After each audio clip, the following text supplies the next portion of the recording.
আয়ারল্যান্ডে গতকাল মধ্যরাতে ঝড় ইউনের তাণ্ডবে এলোমেলো হয়ে গেছে অনেক কিছু, যার মাঝে সবচেয়ে বেশি ক্ষতিগ্রস্ত হয়েছে বিদ্যুৎ বিভাগ। বিদ্যুৎ বিভাগের সর্বশেষ তথ্য অনুযায়ী 8 লাখেরও বেশি গ্রাহক বিদ্যুৎবিহীন অবস্থায় রয়েছে, যার মাঝে অনেক ব্যবসা প্রতিষ্ঠানও রয়েছে। দেশটির বিদ্যুৎ সরবরাহকারী প্রতিষ্ঠান ইএসবি জানিয়েছে আগামী আরও 1 সপ্তাহ লাগতে পারে সকল সংযোগ দিতে।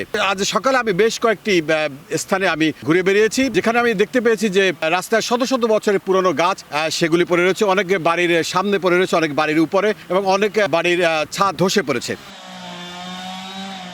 এর মধ্যে দেশটিতে যেসব বাড়িঘরে ক্ষতিগ্রস্ত হয়েছে সেসব বাড়িঘর যেন তারা একটি প্রণোদনা পান, একটি সহায়তা পান, সেজন্য তারা একটি স্কিম চালু করেছে।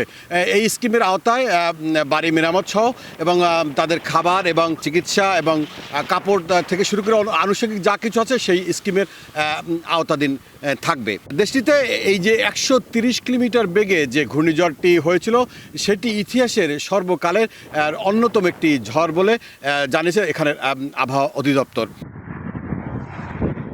দেশটিতে এখন পর্যন্ত 2-3টি কাউন্টিতে রেড অ্যালার্ট এখনো জারি রয়েছে। কিছু কিছু জায়গায় রেড অ্যালার্ট সরিয়ে অরেঞ্জ নিয়ে আসা হয়েছে। অনেক কাউন্টিতে গাড়ি চলাচল স্বাভাবিক এখনো রয়েছে, তবে কিছু কিছু সড়কে গাছ আটকে থাকায় সেই সড়কগুলো এখনো বন্ধ রয়েছে। তবে উদ্ধারকর্মীরা সকাল থেকেই, বিশেষ করে দেশটির স্থানীয় সিটি কর্পোরেশনগুলো খুব গুরুত্বের সাথে সকাল থেকেই তারা কাজে নেমে পড়েছে এবং রাস্তা থেকে ভারী গাছগুলো সরিয়ে নেওয়ার আপ্রাণ চেষ্টা চালাচ্ছে।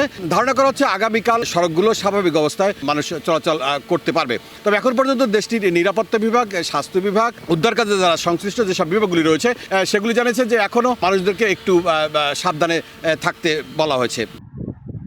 তো এই ছিল ঝড় ইউনের তাণ্ডবের সর্বশেষ। সৈয়দ জুয়েল, সময় সংবাদ, আয়ারল্যান্ড।